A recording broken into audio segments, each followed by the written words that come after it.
Welcome to the show. Say what you think in the comment below. Today we're talking about a band I can't stop listening to, Mariana Strange. It is composed of four multi-instrumentalist members called Josh Ramsey, known as the singer, Mikey Haley, known as the bassist, Matt Webb as the guitarist, and Neil Castleman as the drummer.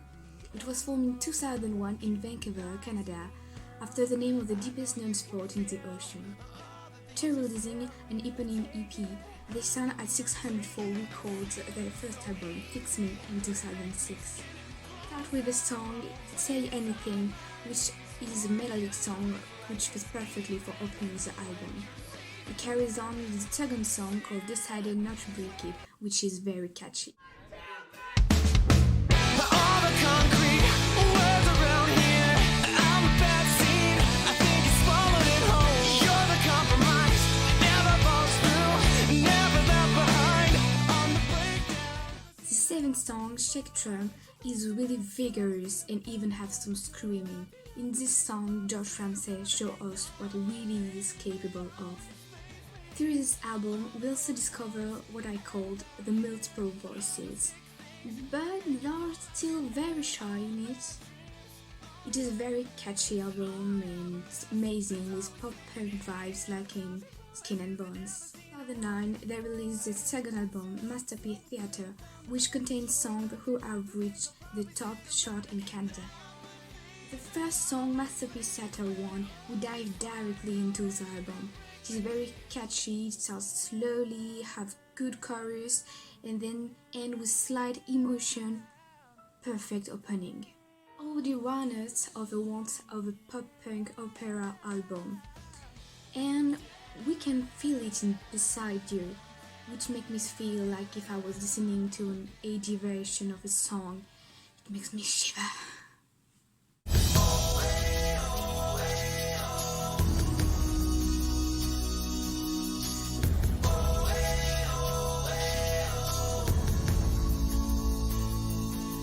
And if your heart wears thin, I will hold you up.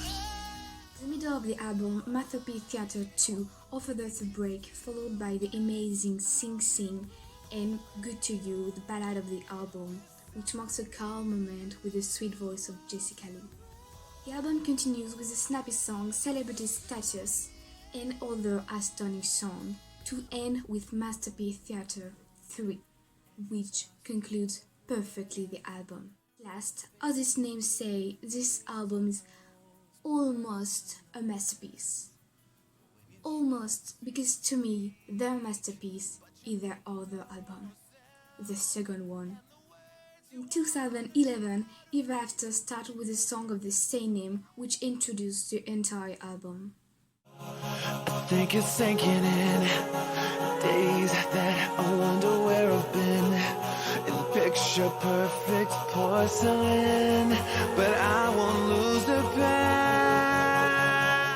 It is supposed to be without any break and tell the story of the singer in Thailand when Queen Carolina manipulated the king, broke his heart and stole everyone's heart. Say, to go home, we have to find Porcelain, the adoptive daughter of the king, to find two halves of a key and put them back in aim to find Porcelain's heart. They found Porcelain, who had half of the key. They must find the Stutterman, who has the other half of the key. They will have to face the queen, who tries to manipulate him to take his heart. Hopefully, everything goes well at the end. Everyone finds their heart back. Ramsey and Porcelain go back to where they came from because they come from the same place, which is our world. But they feel something has changed. They do not feel at home anymore. They feel like Thailand is their home. So they get back to Thailand and live there happily ever after. Ever after. Like the title of the album.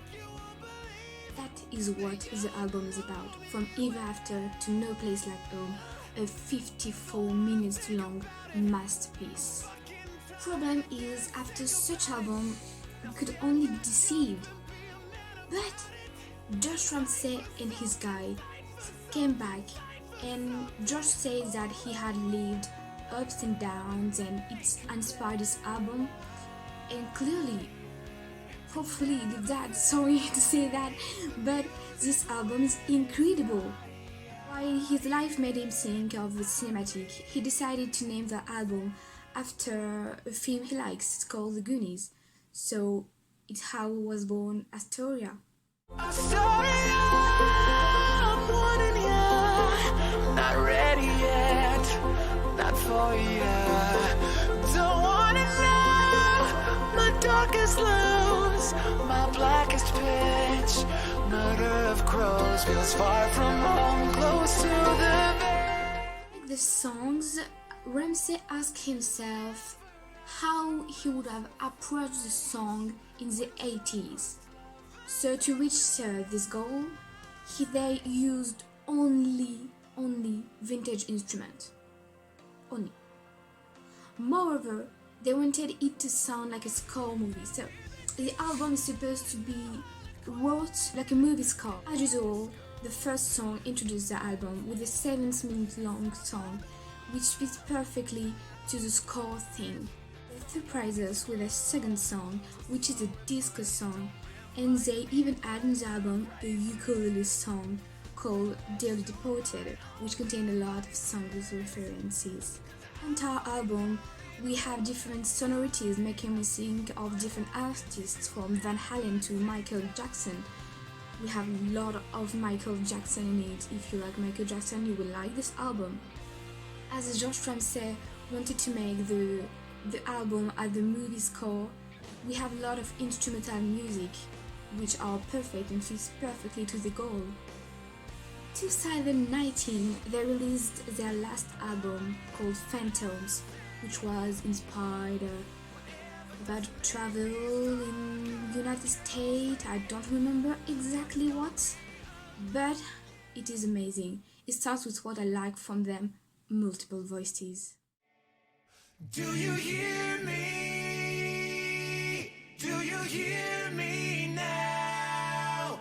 On a midnight dreary stay. Stay near me. Stay near me now. Style is a little bit more different than the other albums, with more pop vibes, and the punk vibes almost disappeared. So these pop punk bands kind of became a pop rock bands maybe. The guitars are more present, in different way, but more present. By writing this album, they search for a spooky mood, as the title said, Phantoms, and we can clearly see it on the artwork. But I won't tell much about this album, as they made a really good documentary about how they made it, how they toured after, how they promoted, everything about this, called My Love is the Killing Kind, and I invite you to look it. For watching, I hope you like it. Peace.